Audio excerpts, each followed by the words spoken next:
sonrían, que ya es sospechoso cuando se sonríen. ¿Todo bien?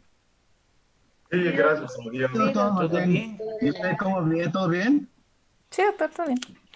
¿Usted qué Todo tal? bien fregado, pero todo bien. ¿Y en el hospital, doctor? Bueno, comencemos con las malas noticias. Ay, no. Ay, no. Creo que es mejor empezar por las malas. He revisado sus tareas y no todos me han cumplido con la tarea adecuada. Debo hacer un reclamo entre amigos, o sea, para que tomen a cuenta de referencia y no se sientan muy dolidos por el reclamo. En la sesión bibliográfica que hemos tenido, en la revisión bibliográfica, me han mandado los artículos separados de su trabajo y pucha que ha sido difícil lograr compaginar todo. Me ha costado más poder compaginar todo. Hubiera sido agradable que me manden el artículo unido a su resumen porque me ha costado marras. He trabajado toda la noche tratando, soy chakra en la computadora y he trabajado toda la noche tratando de compaginar todo eso. Y está hecho, está bien el trabajo. Debo reclamar a pocos que han mandado mal, porque ponen, por ejemplo, me acuerdo de una persona que ha puesto ivermectina, y después recién el nombre del autor. No, primero se pone el nombre de los autores del artículo, después el título del artículo y después de qué revista, de dónde han sacado el artículo. Eso que les quede bien grabadito en su cabeza, que jamás se les vaya de la cabeza, porque ustedes van a vivir como excelentes profesionales haciendo artículos y mandando resúmenes. Y cuando hagan un artículo van a poner bibliografía y en esa bibliografía van a tener varios artículos y tienen que aprender muy bien a nominar esto.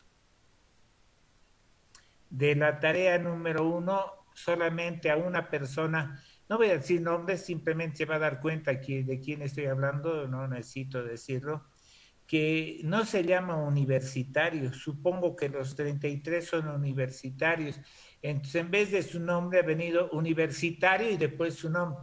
Obviamente en el listado que he hecho del grupo está al final porque está como universitario y no está con su apellido directamente. Por favor, nos preocuparemos y mandaremos los trabajos en una forma ordenada. Vuelvo a repetir, por PDF. En primer lugar, el apellido de ustedes, por ejemplo, voy a utilizar el de Norca, primero Santi, después el segundo apellido de Norca y después recién Norca, su nombre. Pero que sea con eso, no con el subtítulo primero de universitario. Supongo que todos son universitarios, o sea que es innecesario poner universitario. Lo que les estoy pidiendo es para poder trabajar más rápidamente en la computadora. Antes de enviar, por favor, revisen, les ruego. ¿Ya? Después los trabajos están bien. Empezamos con tareas, así de malvado soy. Vamos a empezar con tareas. Las tareas son, anótense doctores, han conseguido un test de Harris. Le hacen el test de Harris a la persona que viva con ustedes o que esté más cercana a ustedes. Y lo mandan con nombre, apellido, todo como está estatuido en el test de Harris. Han conseguido un mini mental test, le hacen a una persona el mini mental test y mandan con todos los datos del mental test.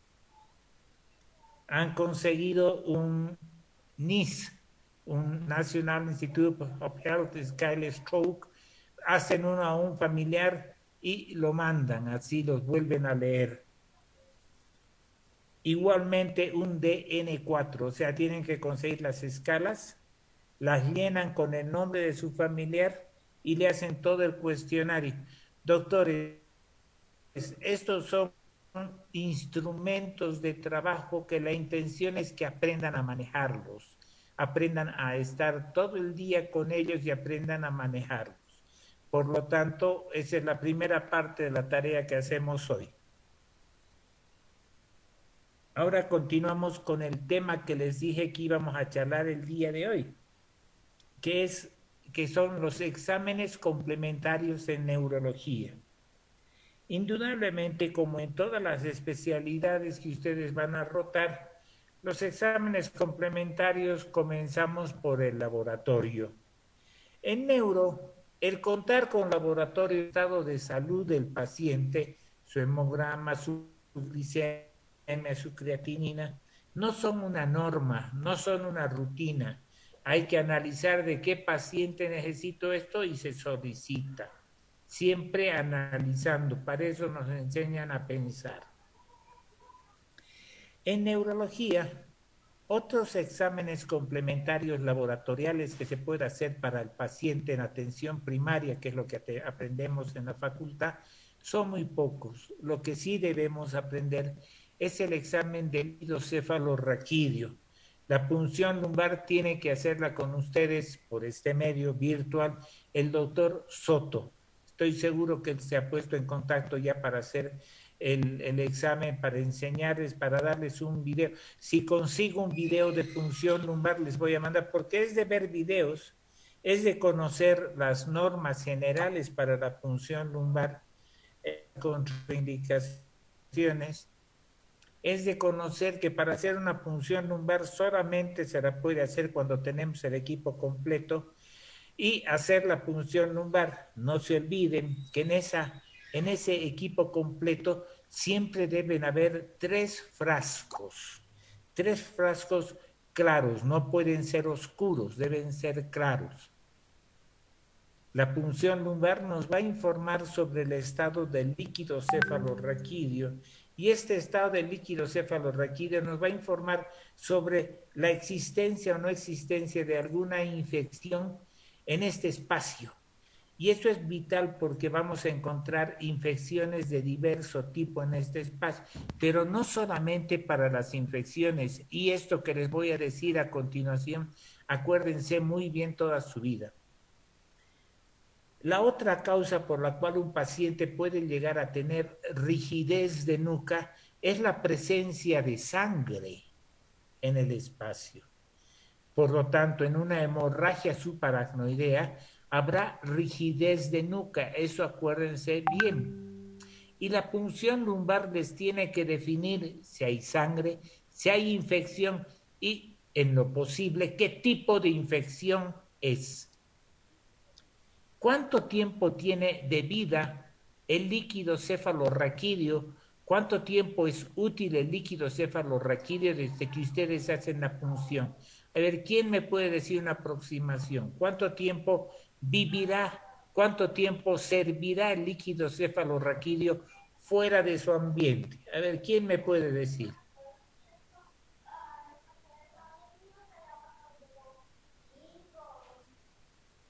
Animate, Norca. Doctor, tal vez un poco Adriana. basándose en realidad en la vida de los leucocitos, 24 a 48 horas. ¿Ya? ¿Algún otro criterio, Norca?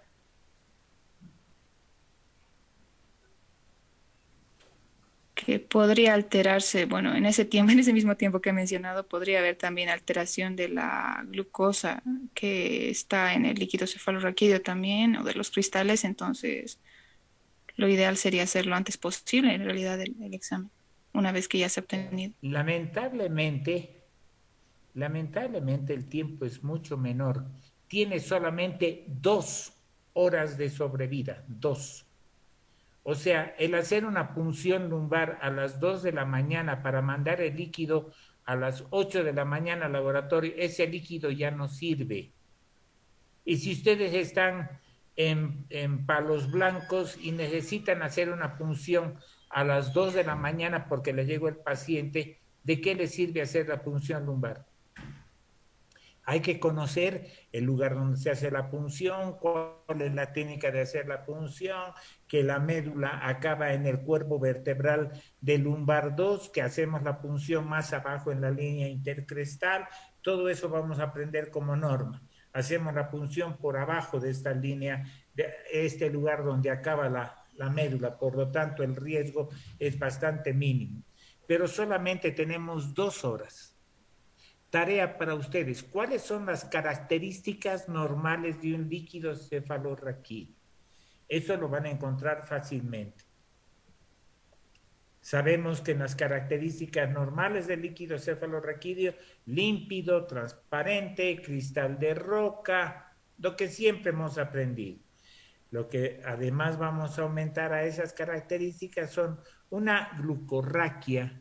La glucorraquia debe ser entre la mitad y los 2/3 de la glicemia. No se acostumbren al 40-60 miligramos por ciento o al 60-80 que van a encontrar en los libros, porque esos términos no nos son muy útiles. Nos es mucho más útil acordarnos que es entre la mitad y los 2/3 de la glicemia. Si un paciente, y esta relación se pierde en el 250 más o menos de la glicemia, hasta ahí se mantiene. Si un paciente está con glicemia de 70, que lo encontremos entre 35 y 55, estamos con una buena cantidad, pero hay que acordarse de esta relación, es muy importante. Si un paciente está con una glicemia, por decirles a ustedes, un diabético de 150, si la glucorraquia está en 35, está muy por debajo, quiere decir que ya está baja, ya está consumida. Por lo tanto, es importante acordarse de estos valores de relación entre la glucorraquia y la glicemia. Primer aspecto. Segundo aspecto, la proteinorraquia, 15 a 45 miligramos de elementos formes, y van a encontrar ustedes diversa información. Sin embargo, me gustaría que aprendan 2 a 5 leucocitos en líquido cefalorraquídeo como máximo. La presencia de 6 ya me está diciendo sospechar de algo. No es una mediana entre tal y tal cifra que... No, máximo 5, de 2 a máximo 5. ¿Se entendió ese criterio? Porque es para mí muy importante que lo comprendan. Y los otros elementos, ya van a ustedes hacer la revisión y son un poco menos dramáticos en la información. Estos 3 que les he dicho son los más importantes y los que más debemos fijarnos. ¿Para qué le sirven los 3 vasos en la punción lumbar? Siempre el líquido debe tener, para obtener el líquido, 3 vasitos. Se podrá sacar 2 cc en cada vaso. No se recomienda sacar más de 8 o 9 cc. 2 cc en cada uno de los 3 vasos es suficiente para poder distinguir lo que les voy a decir. La famosa prueba de los 3 vasos, que les va a servir a ustedes a hacer punción lumbar cuando estén en Palos Blancos a las 2 de la mañana, porque les va a llegar un paciente con rigidez de nuca y no van a saber, no van a poder distinguir por el interrogatorio a la familia si es por la presencia de sangre, si es por la presencia de una infección o qué está pasando. Pero hay algunas características macroscópicas, porque es una biopsia que estamos haciendo, que les pueden indicar algún criterio que les puede ayudar a solucionar qué van a hacer en ese instante. Si cuando hacen la punción obtienen el líquido en los 3 vasitos y los 3 les sale un líquido purulento, está claro que se trata de una meningitis bacteriana y el tratamiento lo podrán instaurar en el momento mismo. Si hacen la punción lumbar y en los 3 vasitos les sale el mismo color de líquido santocrómico. ¿Qué quiere decir santocrómico? Santocrómico quiere decir amarillento. ¿Conocen una escoba? ¿Conocen la escobita con la que se hace la limpieza de la casa? Ese color de la pajita, eso es santocrómico, de ese color. Si encuentran un paciente con líquido de ese color así santocrómico, amarillo, como paja, estamos ante una meningitis tuberculosa. Ahora, si hacemos la punción y en los 3 vasitos nos sale líquido sanguinolento, pero en los 3 vasos del mismo color, en los tres vasos de la misma característica, sanguinolento, y poniéndolo contra una pared blanca o contra su hermoso mandil blanco para ver que el color de los tres sea el mismo, estamos ante una hemorragia subaracnoidea. ¿Se entendió hasta ahí? Sí, doctor. Ahora nos vamos a complicar un poco. Si le hacen la punción lumbar y en los frascos, en los tres, obtienen líquido sanguinolento, pero este color sanguinolento se hace menos evidente. En un primer frasco, un líquido sanguinolento muy claro. En unos segundos, el mismo líquido sanguinolento, pero menos hemático, menos rojito. Y en el tercer frasco, aún menos rojito. Significa que al hacer la punción lumbar han traspasado un vaso y es una punción traumática. ¿Es una punción fallida? No. No tenemos rayos X en los ojos y podemos, al hacer la punción, atravesar vasos y tener un líquido de otras características sanguinolento, pero no va a ser el mismo color en los tres vasos, se va a ir aclarando en los tres vasitos. De ahí que es importante siempre los tres vasitos, líquido muy sanguinolento, menos sanguinolento y casi nada sanguinolento, significa punción traumática. Porque si fuera sangre que estaba en el espacio y al hacer la punción se nos ha quedado, en los tres frascos va a tener la misma característica, el mismo color. Hay otras posibilidades. El líquido muy sanguinolento, el líquido llenito de sangre, se le va a coagular, doctor. Y por lo tanto, eso me está indicando que es sangre fresca que recién está saliendo. Pero a veces el coágulo no se hace. El color es muy importante. Y si me sale así, tendría que esperar a que esa sangre sedimente para poder ver el real color del líquido cefalorraquídeo. Ahora, si en la punción le sale y hay signos meningios evidentes, un líquido claro, sin ninguna coloración, sin ninguna característica extra, las posibilidades serían virus, que no es frecuente. Además, el virus suele atacar como una meningoencefalitis. ¿Qué quiere decir meningoencefalitis en comparación a meningitis? Es un síndrome meningio, el paciente tiene meningitis, pero con signos de que se está tomando el encéfalo, crisis convulsivas, alteraciones conductuales, alteraciones, alguna alteración más que me diga, hay compromiso del encéfalo, por eso se llama meningoencefalitis. La otra posibilidad que sean hongos. Es rarísimo, realmente es raro. Hay que pedir al laboratorio tinta china, pero es realmente raro. Por lo tanto, es una característica que la tomamos a cuenta de inventario. Y la otra posibilidad que les haga claro y que sea normal el líquido, si no hay un síndrome meningio claro, la posibilidad de que el líquido salga claro es concordante con esto. Pero es importante acordarse de estas características básicas del líquido para poder definir tratamientos si están en palos blancos, porque ahí no van a poder mandar su líquido a un laboratorio, no lo tienen. O si están en una clínica en la ciudad a las 2 de la mañana, pues la punción lumbar se la puede realizar, pero tomando conciencia que es una biopsia y que el líquido, las características macroscópicas de la biopsia me van a permitir definir el tratamiento. ¿Se entendió, doctores, para qué nos sirve el líquido? Espero que sí. Sí, doctor.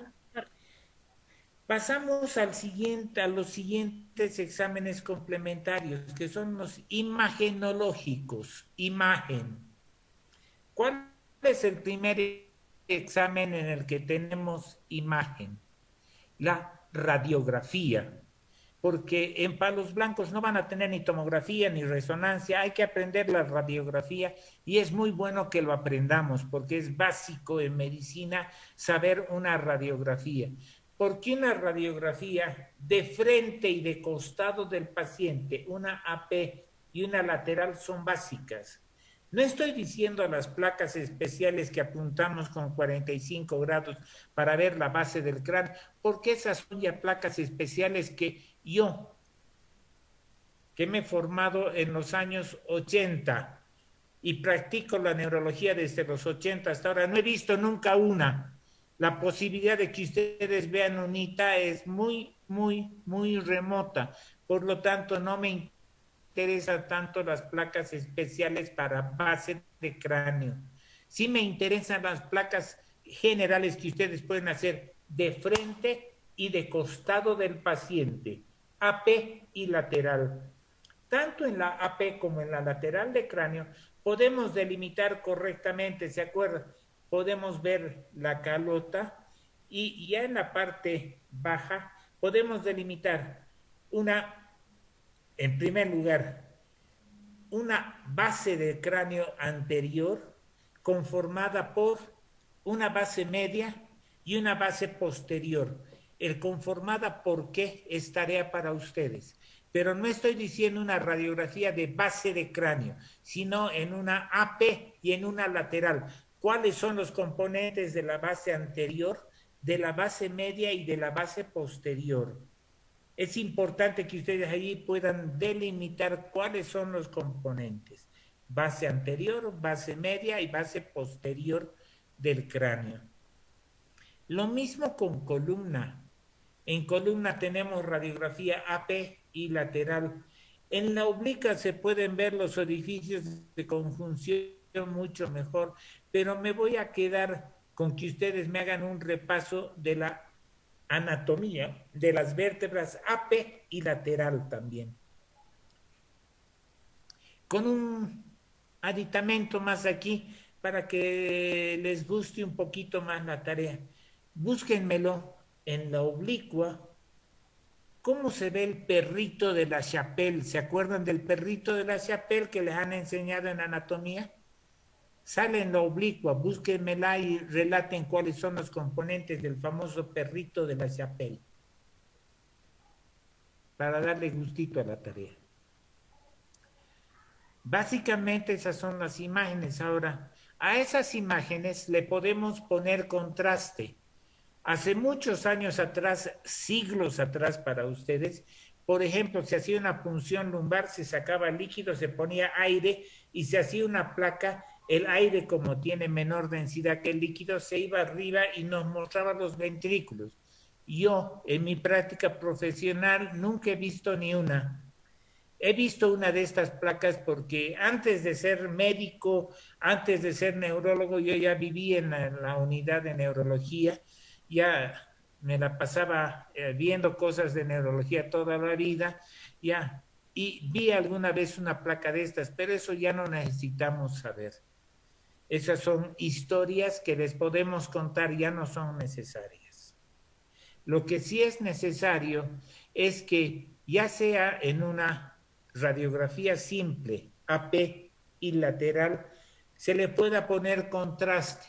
Ustedes no, porque se lo hace en quirófano y se lo hace con el paciente anestesiado, se pone la anestesia directamente en carótida, se inyecta. ¿Y en cuánto tiempo circulará la sangre en el cerebro? ¿En cuánto tiempo entrará, circulará y se saldrá? ¿En cuánto tiempo creen? Ustedes que han hecho fisiología tan bonito con mi compañero de curso de este colegio, de este primero de primaria, el doctor Juan Carlos Durán Quirós, ustedes que han hecho con él, y le voy a decir a Juan Carlitos que él les llame la atención si no me contestan. ¿En cuánto tiempo circula la sangre por la cabecita? A ver, anímense, Andrés, animate.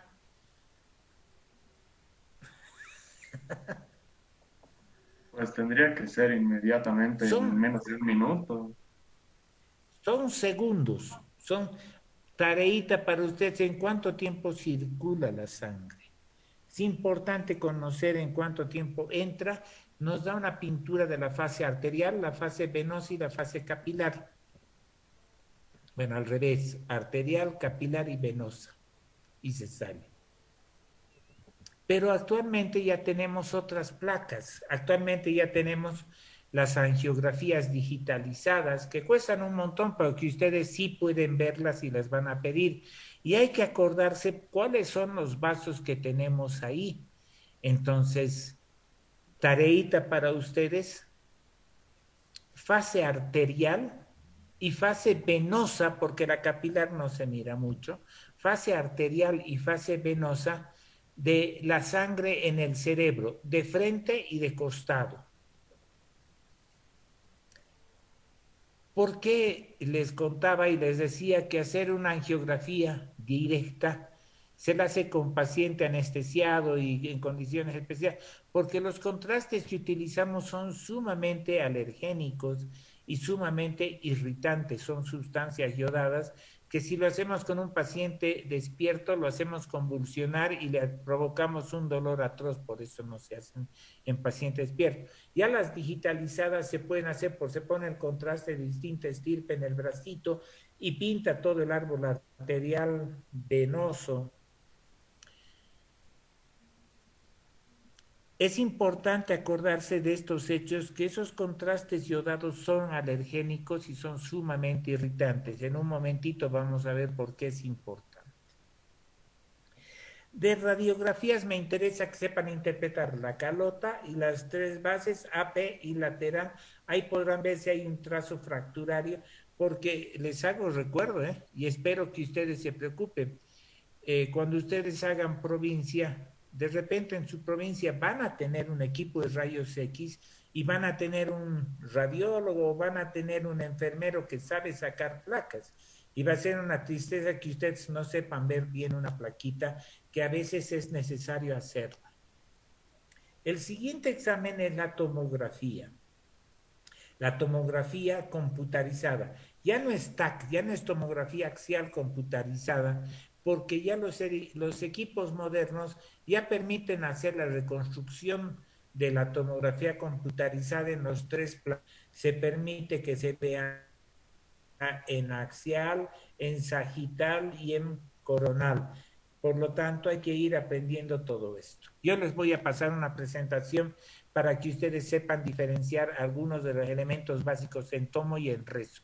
Hoy día mismo les voy a pasar estas presentaciones.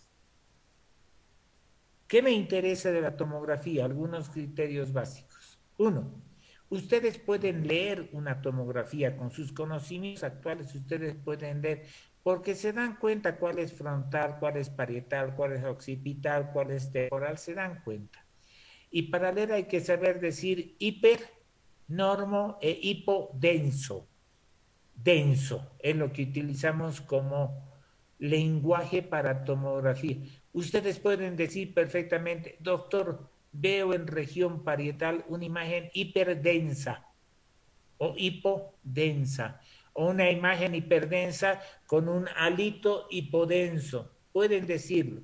Lo difícil es saber qué es eso, y eso ya es fácil del especialista. Pero ustedes pueden leer la parte básica. Y eso me interesa que ustedes estén preparados para no quedar mal cuando estén trabajando. Pueden leerla básicamente. Ahora ya interpretarla, algo que capta contraste, algo que no capta contraste, es más difícil. Eso ya se encarga el doctor Soto en neuroradiología, en la clase que les da de neuroradiología. ¿Qué más me interesa? Y este concepto, anótenselo por favor, porque es un concepto que les va a servir toda la vida. Cuando, primero una explicación necesaria. ¿Alguna vez han visto una tomografía? ¿Han podido observar una tomo? Sí, doctor, ya. Normal. Han debido ver un grosor de la estructura ósea. Todo lo que es hiperdenso refringe. Si un paciente lo ve a bala en el cerebro, es como ver un sol, es una sustancia metálica que va a causar una refringencia como un sol, con rayos hacia todo lado. Ahora, esa estructura ósea, como lo óseo es más denso que el resto, la vamos a ver de grosor más amplio. No es el grosor que ven en la tomografía. Hay que pedir una cosa especial. De ahí que viene ese concepto que por favor anótenselo, me parece importante. Cuando estamos ante un paciente que ha sufrido trauma craneal, en paciente que ha sufrido trauma craneal, debemos solicitarle tomografía simple de encéfalo, porque el contraste va a causar que alguna estructura pueda captar contraste y nos puede confundir. La sangre, al tener hemoglobina, al tener hierro en esa hemoglobina, también es hiperdensa. Si hay sangre, nos va a confundir con el contraste. Por lo tanto, ya nos va a llevar a una confusión. Vuelvo al concepto básico. En tomografía, cuando estamos ante un paciente con trauma craneal, se la debe solicitar simple, favor realizar tomografía simple de encéfalo, coma, y ponerle al lado con ventana ósea. ¿Qué es la ventana ósea? Es una técnica en computación, es como variar el contraste y el brillo en la computadora, y esa estructura que refringe el hueso se va a volver del grosor real del hueso. Entonces es importante pedir lo que les he dicho como concepto. Cuando pedimos una tomografía en trauma craneal, se debe solicitar tomografía simple de encéfalo con ventana ósea. ¿Han podido copiar el concepto? Espero que sí, es básico. Y hay un otro concepto más que me interesa acá. Les decía, los contrastes son alergénicos y causan mucha reacción. Los contrastes en tomografía son los mismos que utilizábamos antes para angiografía. Son sustancias yodadas, muy alergénicas y muy molestas para el ser humano. Le va a provocar vómito, le va a provocar muchas molestias. Si en este momento, 5 de la tarde, me llega un paciente y yo creo que necesita una tomografía con contraste, puedo pedirle la tomografía con contraste, pero debo dejar una persona dentro del tomógrafo al lado del paciente en caso de que el paciente posiblemente se haya alimentado a mediodía. Si quiere tener ganas de vomitar, si entra en estado nauseoso, se lo pueda retirar rápidamente del equipo para que no se broncoaspire. ¿Está claro? Sí, Los contrastes tienden a provocar este tipo de reacciones. Por lo tanto, cuando van a pedir una tomografía con contraste, para lo que sea, una tomografía con contraste, mejor si la hacen en ayunas. ¿Se entendió el concepto? La tomografía con contraste mejor si se la hace en ayunas. A veces no se puede. A veces debemos dejar a alguien en el tomógrafo con el paciente. Pero si se puede, si podemos esperar mañana que se la haga mejor en ayunas. ¿Se entendió el otro concepto? Sí, doctor. Sí, doctor, se entiende. Sí, doctor. Tomografía en este momento de lo que más se debe estar pidiendo es de pulmones, porque para esto del COVID, una de las pruebas que exigen rápidamente es una tomografía de pulmones. Por lo tanto, esto me lleva al pensamiento que ustedes ya deben ser capísimos en tomografía de todo el cuerpo. Si no lo son, preocúpense, busquen de dónde estudiar ya tomografía de todo el cuerpo porque se necesita, van a necesitarlo. Con la presentación que les voy a estar pasando en estos días, ustedes van a tener mucho mejor concepto de cómo es el asunto dentro, de cómo son algunas de las características básicas de los elementos que nos interesa dentro del cráneo, dentro del cerebro, para que ustedes identifiquen, que no son de gran importancia. Basta el notar imágenes hiper, hipo o iso, bueno, las isodensas no se las nota, las hiper o las hipo, que nos van a dar una idea. Aquellas que tienen sangre en mayor cantidad serán hiper, las que son con menor cantidad de sangre, una vez isquémico, será hipo. Esas cositas básicas, es edema, no tiene sangre, es agua, va a ser hipo. Las imágenes están modificándose un montón. El siguiente examen en imágenes que ustedes van a tener es la resonancia. ¿Qué es la resonancia? Pregunta a ustedes, porque ustedes ya tienen que saber qué es la resonancia. Ustedes se van a pegar una flor de frustrada si no empiezan a aprender ya nomás desde ahora, desde estudiantes, a saber qué es una resonancia, cuál es el principio físico, cómo funciona la resonancia. Tareita para ustedes, principio físico de la resonancia, empiecen a aprender. Seguimos adelante con la resonancia. Es importante inclusive conocer la potencia del equipo. ¿En qué unidades se miden los campos magnéticos? Ustedes que son bachilleres, si estuviéramos en clase, les preguntaría de qué colegio han salido para quejarme a sus profesores de física si no me pueden contestar qué unidades son las que se dan para los campos magnéticos. A ver. Los Teslas. Hablen, doctores. Los Teslas. ¿Qué? Teslas. ¿De qué colegio has salido vos? Colegio Santana, doctor.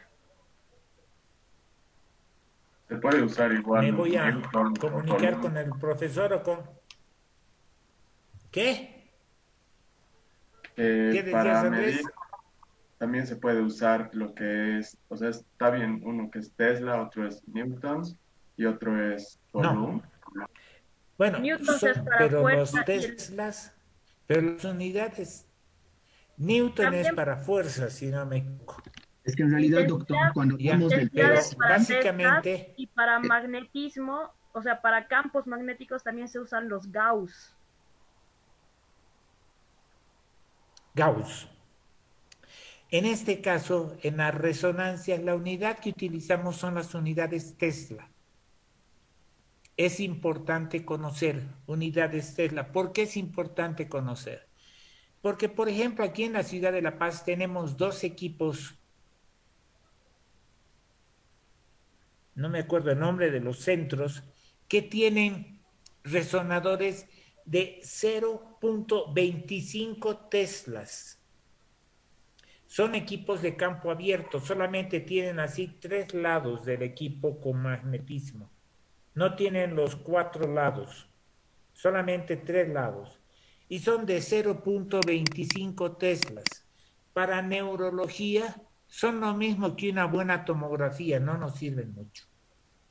En neurología necesitamos equipos más potentes. Por suerte, los otros equipos que contamos en nuestro medio tienen 1.5 teslas, tanto la caja, el arcoíris, tanto en Miraflores como en el Alto, y la Rengel, tanto en Sopocachi como en la zona sur. Los 5 aparatos con los que se puede trabajar son equipos que tienen 1.5 teslas. En Cochabamba, los Darras, es el doctor Darras, un excelente radiólogo, no neuroradiólogo, sino radiólogo, que existe. El doctor Darras tiene un equipo de 2 teslas, y en Santa Cruz han instalado un equipo, creo, de 2 teslas o 3 teslas inclusive.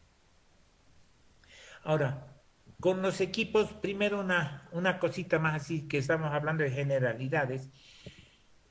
En tomografía hemos dicho hiper, iso e hipodenso.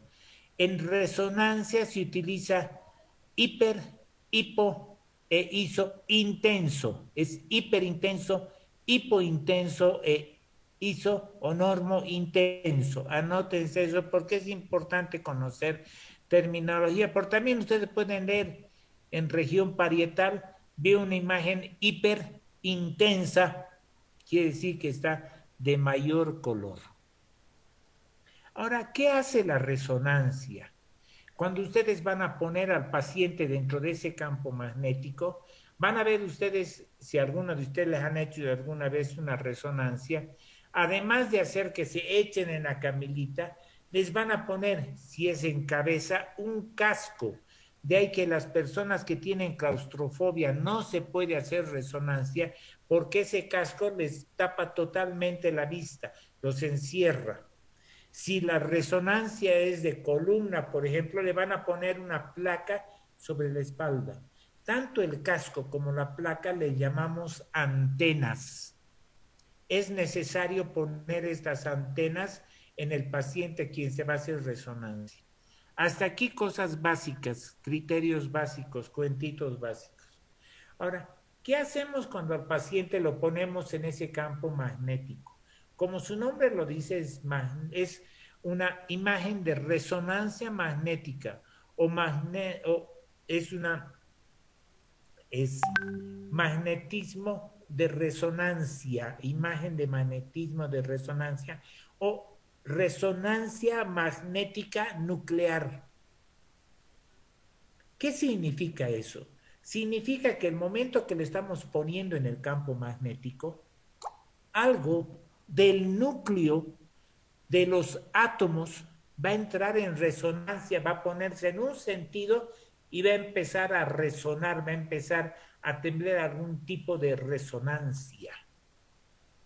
Eso significa que estamos estudiando átomos. Ustedes me pueden decir, ¿qué no está compuesto por átomos? Al que me conteste algo lo voy a pegar, porque todo está compuesto por átomos. Quiere decir que le puedo hacer una resonancia a una piedra y le puedo hacer la resonancia a un vaso de agua. La resonancia ha sido creada para ver las estructuras químicas que componen una sustancia. Por lo tanto, todos los átomos y por lo tanto todo el cuerpo humano puede ser sometido a resonancia. Eso para que ustedes tengan algún concepto básico. Hasta ahí conceptos básicos. Ahora, el momento que ustedes hacen una resonancia, lo van a echar al paciente en la camillita y el paciente va a entrar al equipo. Ni bien ha entrado, ustedes encenderán su equipo, va a empezar a sonar como el demonio.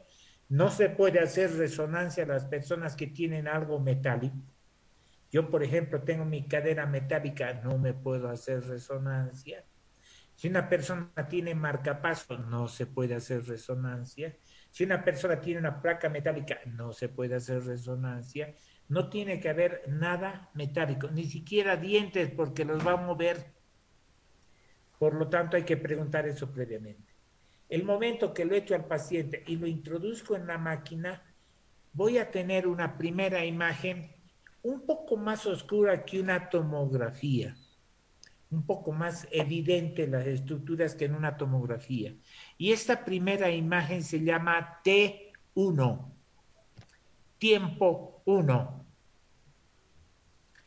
Inmediatamente que tengo este tiempo 1, se hace el envío de ondas de radio a las antenas y la dirección de los componentes del átomo dentro del núcleo va a ser un cambio de dirección. El doctor Pazzi, un excelente radiólogo que tenemos en nuestro medio, nos decía, es como si le metieran una patada en la barriga o un poquito más abajo si es varón. Inmediatamente los componentes del átomo que estaban haciendo la resonancia en una dirección van a cambiar de dirección y van a hacer resonancia en otra dirección. Y vamos a tener una segunda imagen. A esta imagen se la llama T2, tiempo 2.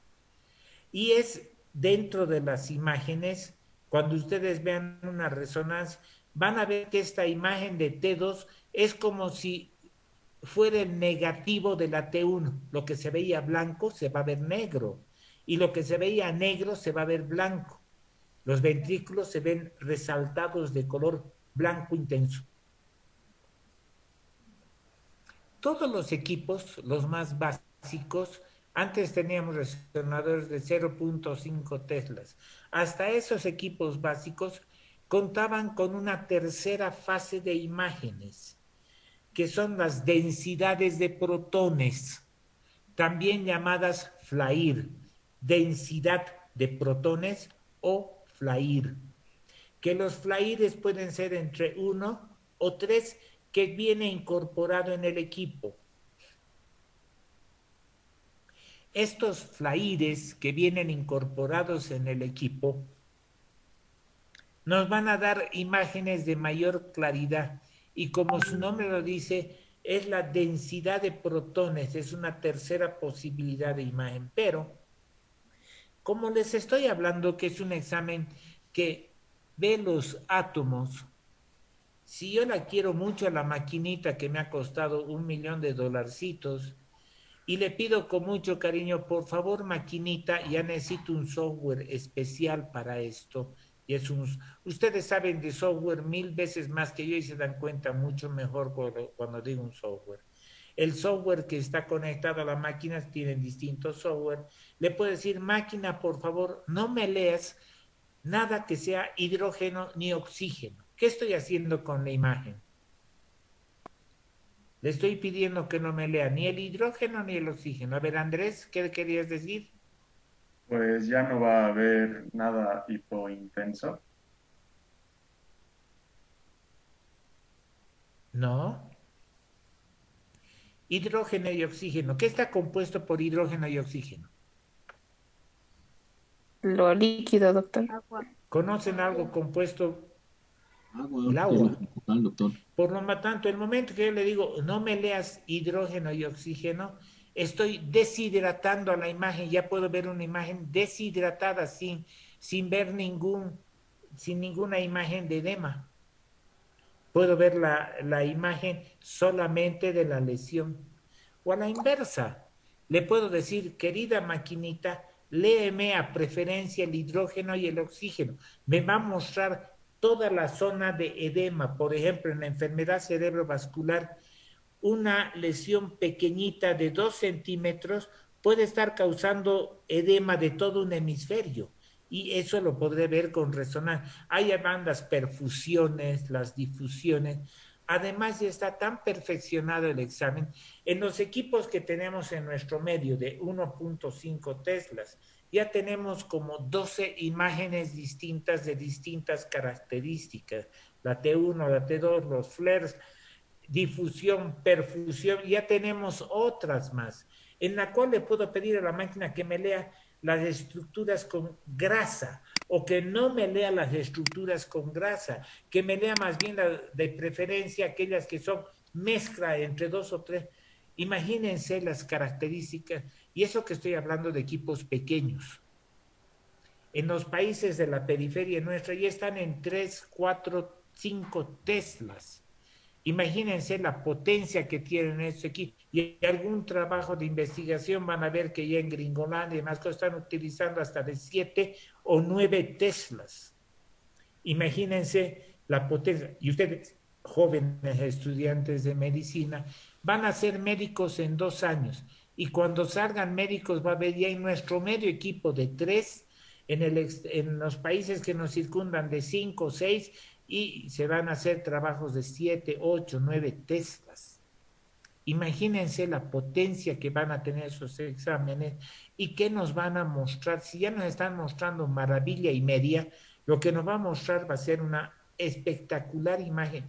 Por ejemplo, ustedes han debido escuchar que existen los meningiomas, que existen los astrocitomas. Han escuchado los dos términos, ¿no ve?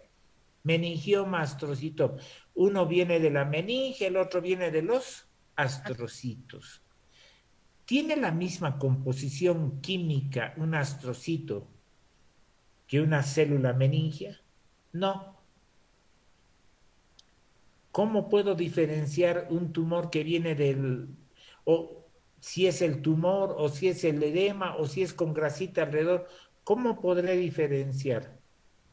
Hoy en día en el equipo que tenemos en nuestro medio, ya puedo pedir una espectrografía que ya no me va a mostrar la cabecita con colores, me va a mostrar una curva de la composición química del lugar donde me está analizando. Aquí hay más biotina, aquí hay me va a mostrar las sustancias químicas. Por lo tanto, ustedes se van a tener que aprender las sustancias químicas de cada lugar del cuerpo si hacen una cosa general de resonancia. Y estoy diciendo que cada milímetro corporal se tienen que aprender, van a tener que aprender las sustancias químicas que se ven en la resonancia. Esa es una espectrografía. Es más, han debido ver ustedes unas imágenes de resonancia que son unas rayas entre los diversos lugares del cerebro, o sea, una tractografía. como se tiene diferente composición química en los diversos tipos de neuronas, se puede pedir al cerebro, léeme el tracto frontoparieto-occipital, y me lo va a mostrar el tracto. Y si está cortado en algún lugar, se lo va a ver cortado el tracto. Y es, en nuestro medio aún no tenemos tracto, ya va a llegar la tractografía. Pero imagínense, y estoy hablando de un capítulo que estamos empezando la resonancia. Imagínense lo que ustedes van a poder ver de aquí a 5 años cuando estén terminando sus especializaciones, los que hagan especialización. Van a poder ver 1000 cosas más. Si no empiezan a leer ahora lo que es una resonancia, están fregados al futuro. Por eso les pido que me aprendan el principio y con esta clase les abro un poquito el estímulo es a que ustedes en vacación se pongan a ver todas las posibilidades de la resonancia. Son fantásticas, ¿eh? La resonancia va a llegar mucho, mucho, mucho más adelante. ¿Qué otros exámenes se pueden hacer? Se pueden hacer ecografías. En los recién nacidos, antes, ahora creo que ya no están haciendo, se hacía una ecografía transfontanela para ver hemorragias del recién nacido. Tal vez todavía los neonatólogos estén haciendo ecografías transfontanela que muestran la presencia de sangre dentro del espacio en hemorragias del recién nacido. Creo que ya no hacen. Yo no veo niños. También se puede hacer ecografías de los vasos del cuello para ver cómo está la carótida, hacer un seguimiento, ver si existen placas de ateroma, si estas placas están bien.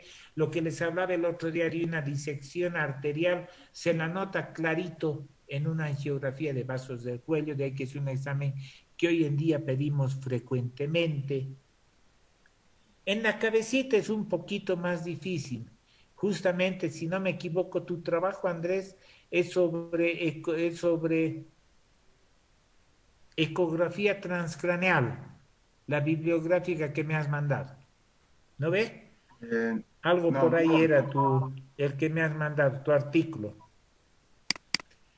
Ahora, actualmente, para pacientes que sufren de Parkinson, se hace la ecografía transcraneal. Se pone el ecógrafo aquí al costadito. Aquí en la región temporal tenemos 3 ventanitas.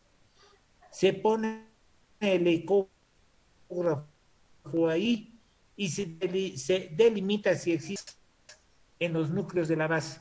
Y ese se está volviendo uno de los diagnósticos más certeros para Parkinson hasta el momento. Está todavía, bueno, fases iniciales son 10 o 15 años que se está investigando, pero se está investigando la composición química de los núcleos de la base a través de ecografía transcraneal.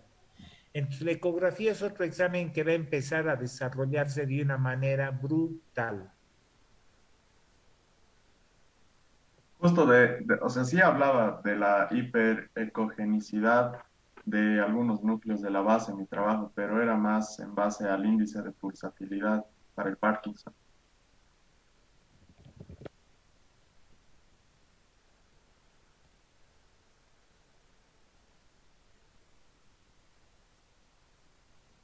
Ah, doctor, se ha congelado su lado, parece. Creo que se ha desconectado.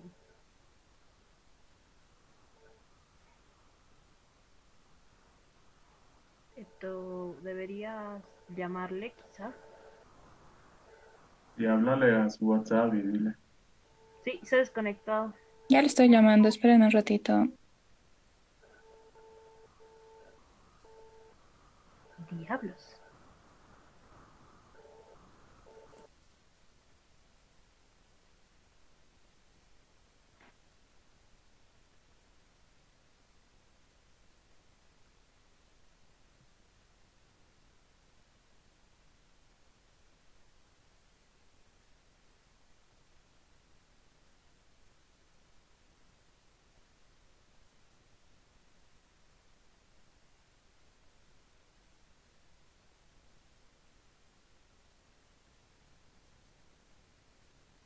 Doctor, ahora sí ya se reconectó. Pero Está su sin micrófono micrófono. está, Sí. su micrófono está apagado. Ya Ahora no sí. está apagado. ¿Hasta dónde se me escuchó? Estaba hablando de la ecodoppler para lo del Parkinson, los núcleos de la base, y Andrés le estaba comentando que, o sea, de lo de su artículo le estaba comentando a Andrés, justo. Sí, lo último que dijo doctor ha sido que la ecografía transcranial se usa para ver la composición química de los núcleos de la base. Ahí Están quedó. empezando a investigar eso. Es para ver, actualmente están en ver depósitos férricos y eso ya sería un diagnóstico de Parkinson. Está en plena investigación ya hace 10 años atrás y cada vez tenemos más articulitos, más cositas y es importante. Les empezaba a hablar de otro examen que es el Doppler. ¿Saben qué es el Doppler? A ver, tareita para ustedes, para que empiecen No, a preocuparse. Una pequeña biografía de Doppler, pequeñita. ¿Saben en qué siglo ha vivido Doppler? ¿Cuándo creen que ha La vivido el señor verdad, Doppler? doctor, ha vivido el... no, o sea, en realidad Doppler ha nacido Escucha, en Austria alrededor del 1800. por eso todos que me repasen un poquito quién fue Doppler, ¿de acuerdo, Adriana?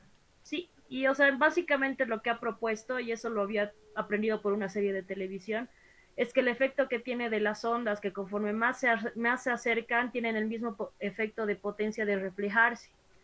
Entonces es como un círculo, como una Exacto. carrera, digamos. Entonces se acerca y se aleja, se acerca y se aleja y nos devuelve Como con una la misma potencia, como ambulancia, un eco. Ujú. como una ambulancia, lo que escuchas de una ambulancia según se aleje o se acerque, el sonido de la sirena. Sí, Esto nos permite estudiar en los vasos poniendo el emisor encima de la estructura en profundidad del vaso, disparando una onda sonora que rebote en los elementos formes que están pasando por el vaso, rebota y tenemos la imagen. Esto nos permite investigar la circulación de la sangre en todo el cuerpo, si hay varices, cualquier otra falla en cualquier lugar del cuerpo que no tengamos circulación sanguínea o en el cerebro, para poder saber, pregunta lógica, ustedes han hecho física, un vaso de ese grosor, ¿se imaginan a qué velocidad estará pasando la sangre, digamos, en el cerebro si fuera un vaso de ese tamaño? Ahora, si ha sufrido un accidente vascular cerebral, va a ser un vasito de este tamañito, va a estar en vasoespasmo. ¿Será la misma característica de la circulación? Tal vez sí la forma de circulación se va a mantener, pero la velocidad va a cambiar, no el flujo, sino la velocidad. Y nos permite investigar la velocidad sanguínea. Nos permite investigar la velocidad sanguínea en los vasos del cerebro, en los vasos de todo el cuerpo. Y esa es la gran ventaja del Doppler. A ver, ustedes que saben tanto de anatomía, ¿cómo se llama la arteria que comunica la circulación de la carótida interna con la circulación de la carótida externa? ¿Qué vasito es? ¿Es la Comunicante arteria? anterior. No, está más adentro esa. No me acuerdo. Carótida interna con carótida externa. A ver, Adriana, No me acuerdo, doctor. es la oftálmica, es la arteria oftálmica.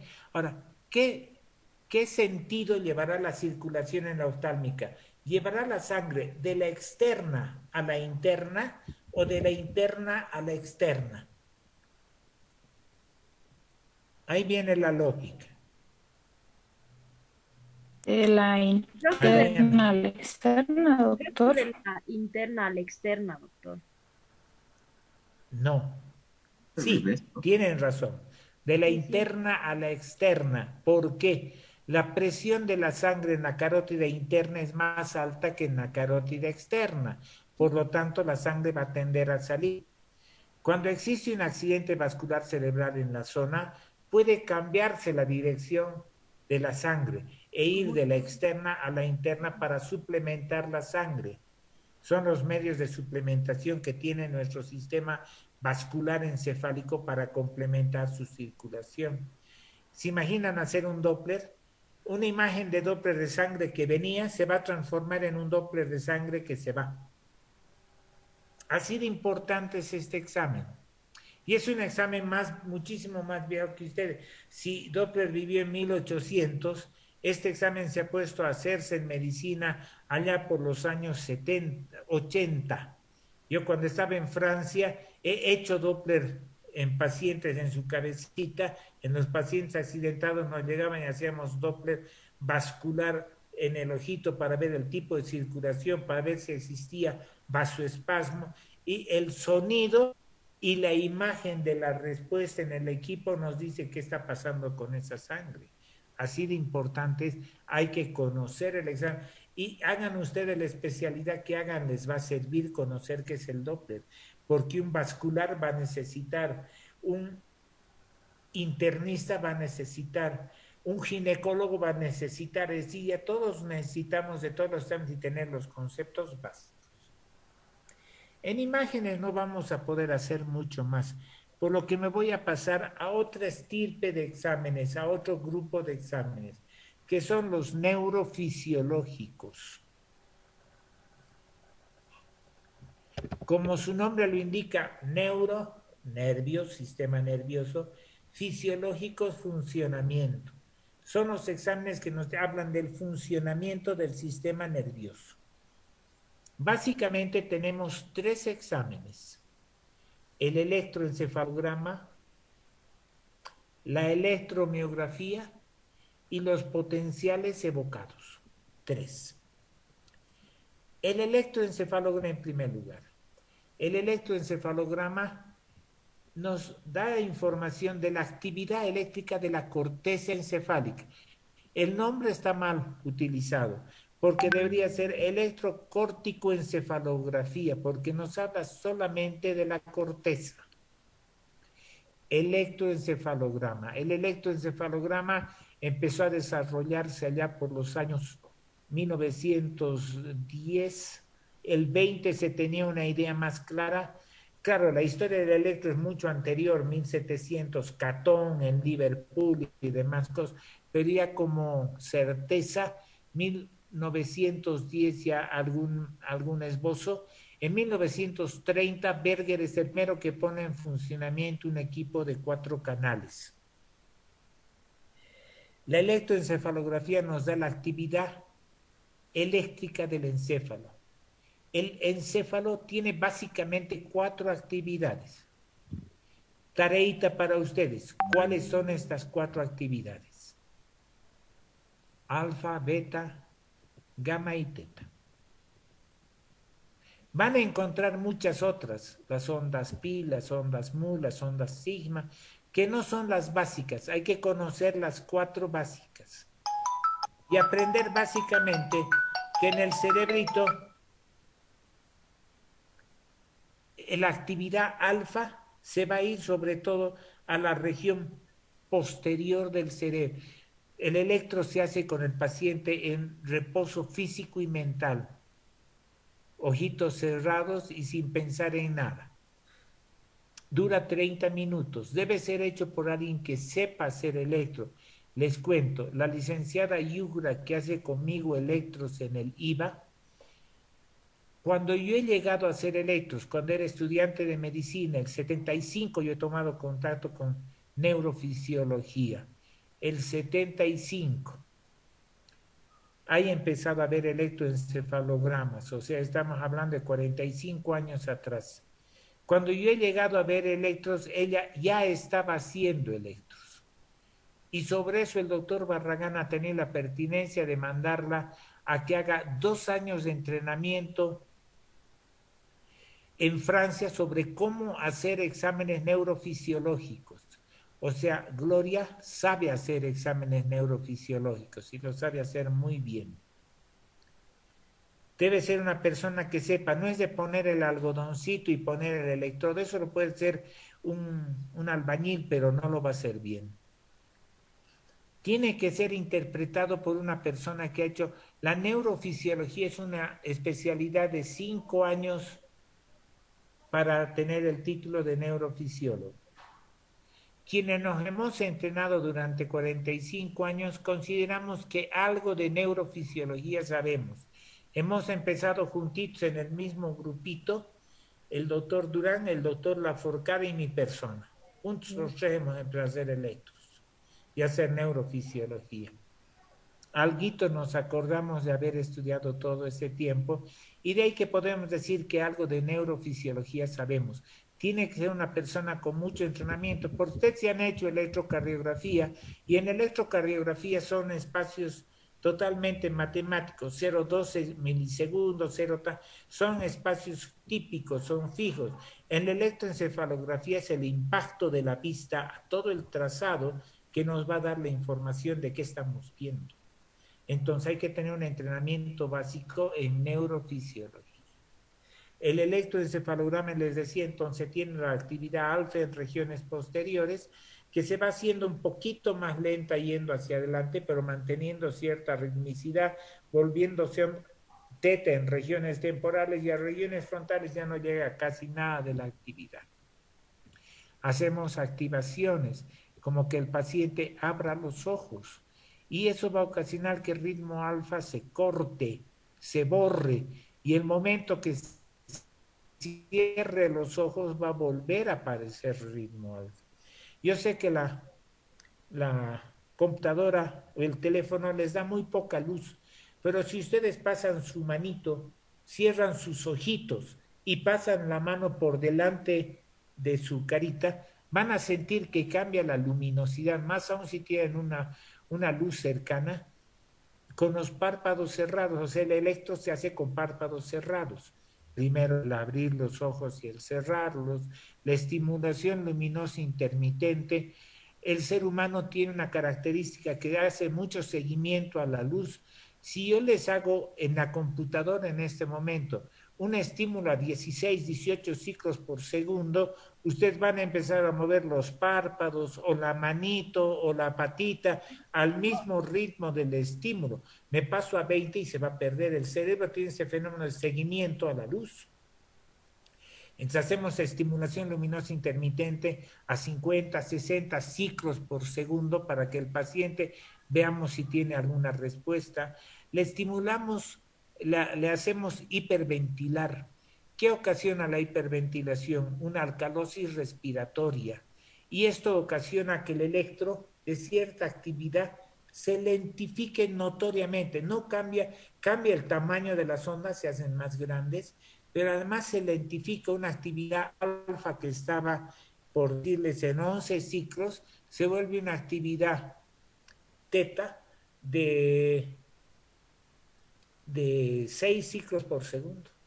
Cambia eso a nivel del mar. En la altura, un trabajo brillante hecho por el doctor Barragán allá por el año 65 demostró que en la altura no se modifica el electro o se modifica mínimamente, la modificación del ritmo es mínima.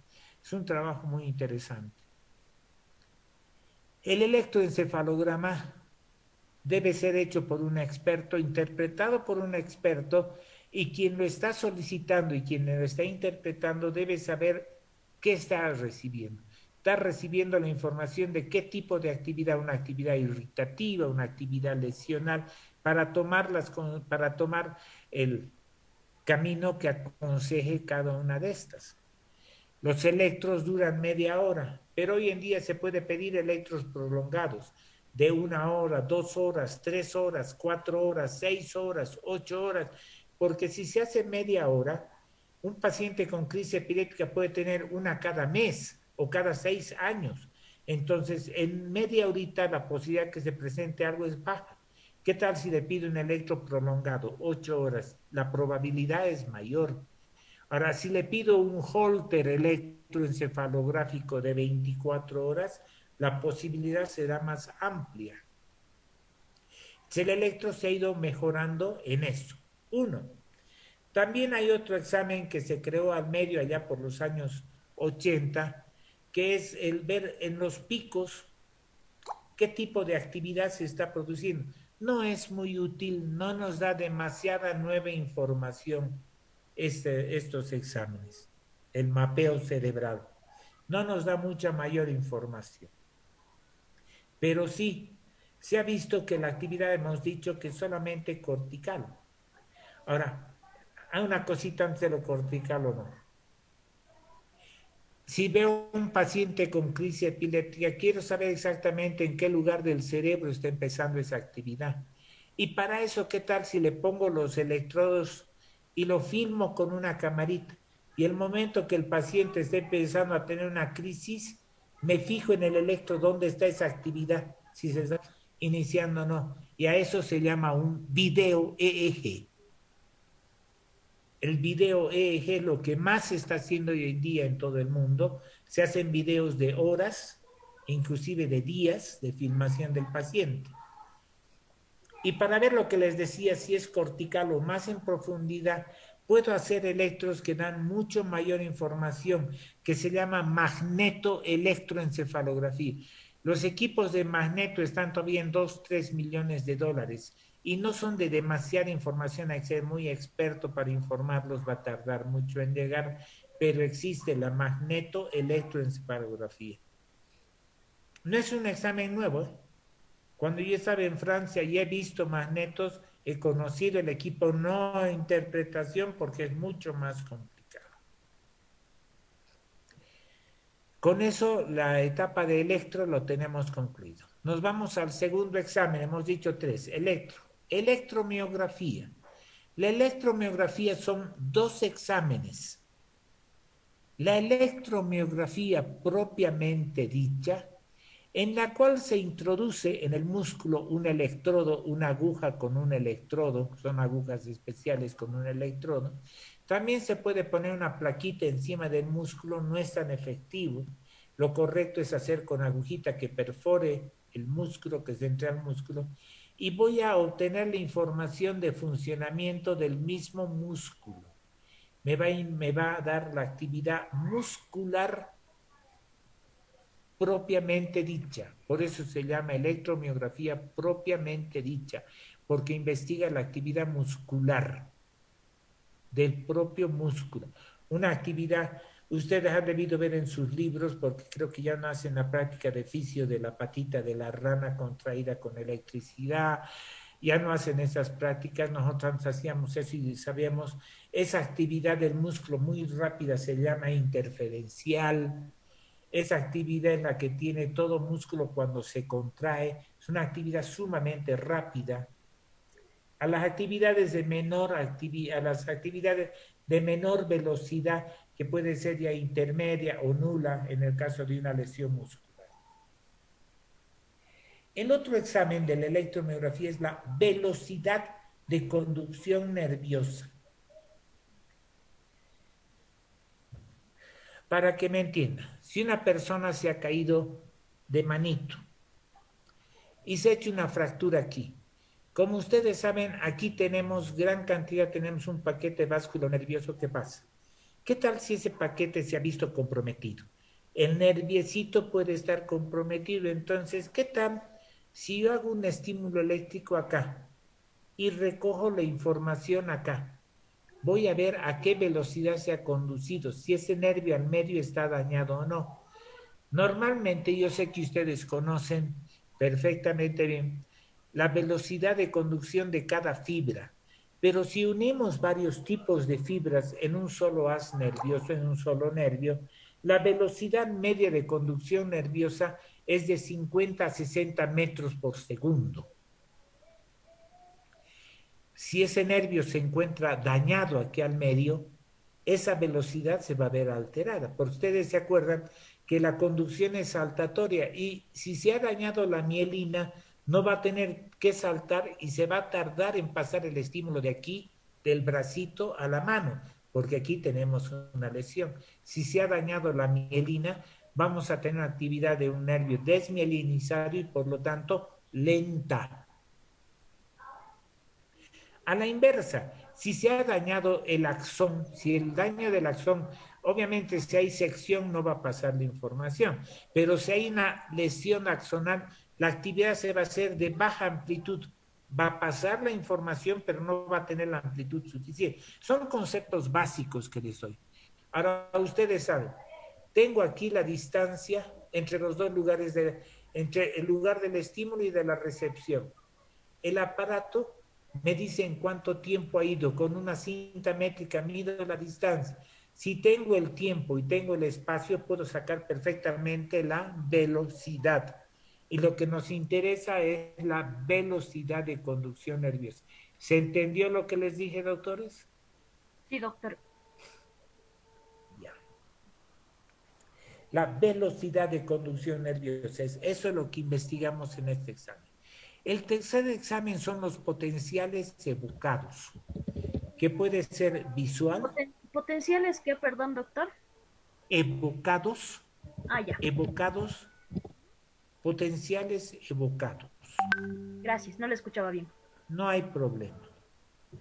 Que pueden ser visuales, auditivos o somatosensoriales.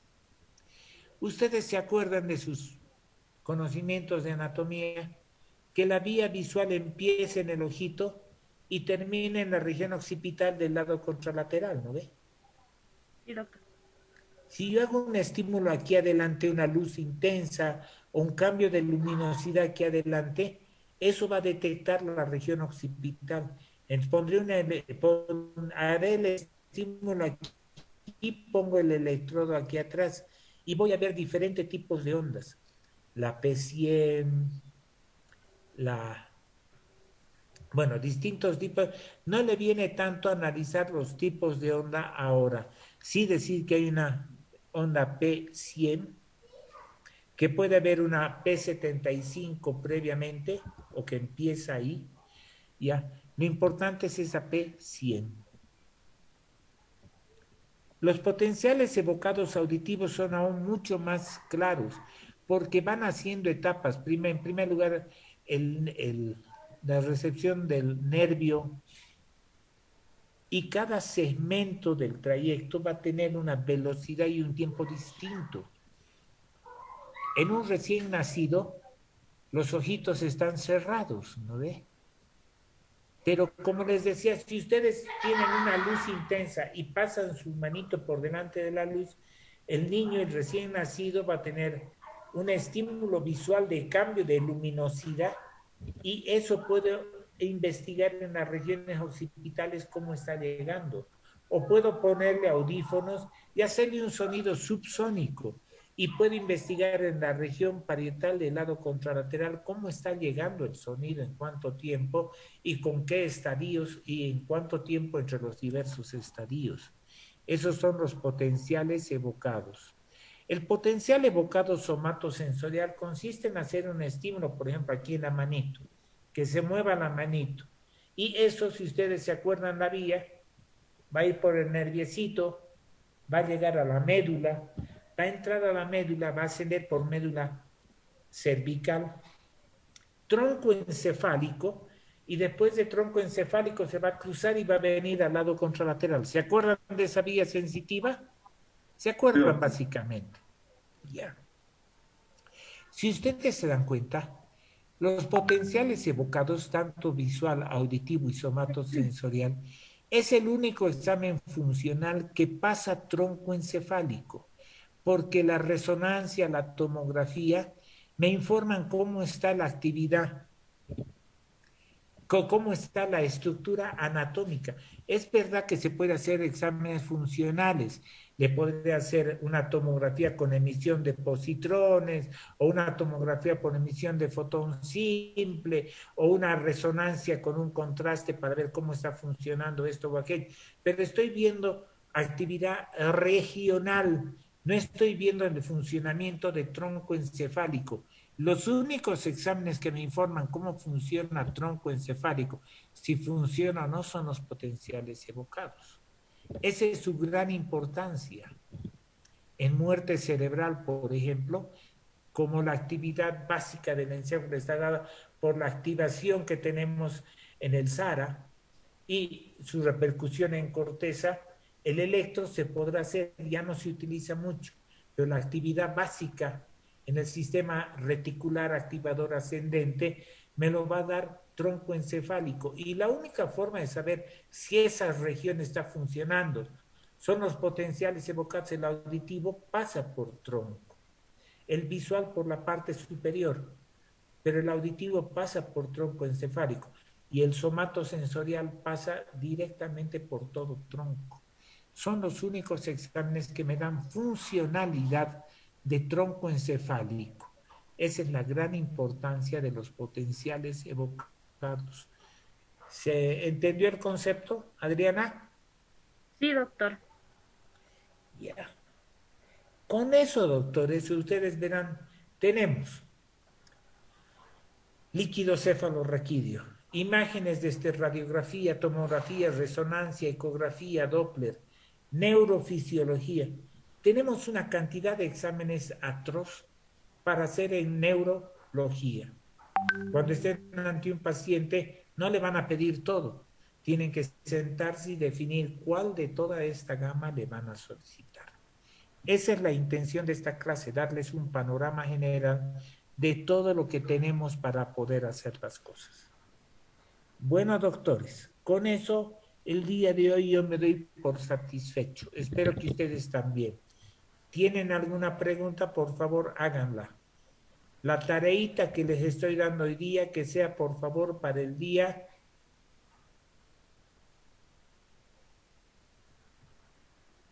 jueves. Así el día jueves por la noche yo reviso la tarea y les puedo comentar el día viernes. La siguiente clase es el viernes. Norca, ¿estamos de acuerdo? Sí, doctor, ya está igual les he pasado a mis compañeros, está todo programado para el viernes. Lo sé.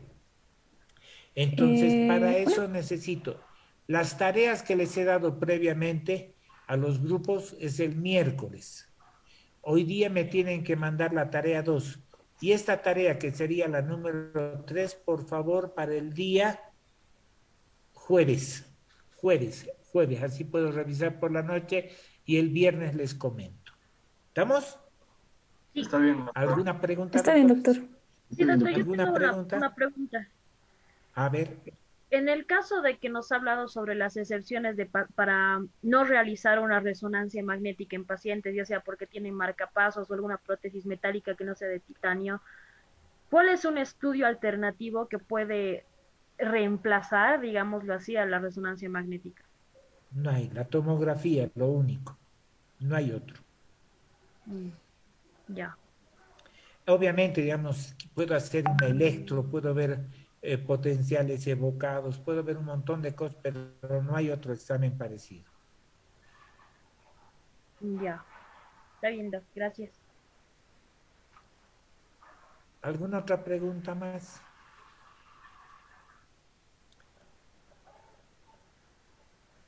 Quizás una aclaración respecto a lo de la velocidad de conducción nerviosa.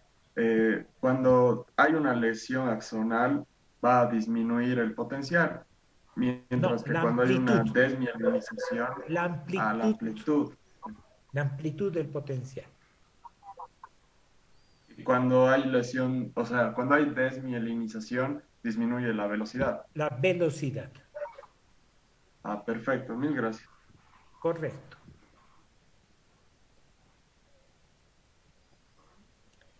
¿Alguna otra pregunta más? Bueno, doctores, si no hay más preguntas, me despido de ustedes hasta el día viernes. Espero que les haya servido de algo esta clase. Un placer haber estado con ustedes. Se portan bien, no van a hacer renegar a sus papás. Está bien, doctor. Chao, Gracias. doctor. Chao. Claro, doctor, gracias. Gracias, doctor, hasta luego. Gracias, doctor, Hasta luego, doctor. Hasta luego, doctor. Chao, chao.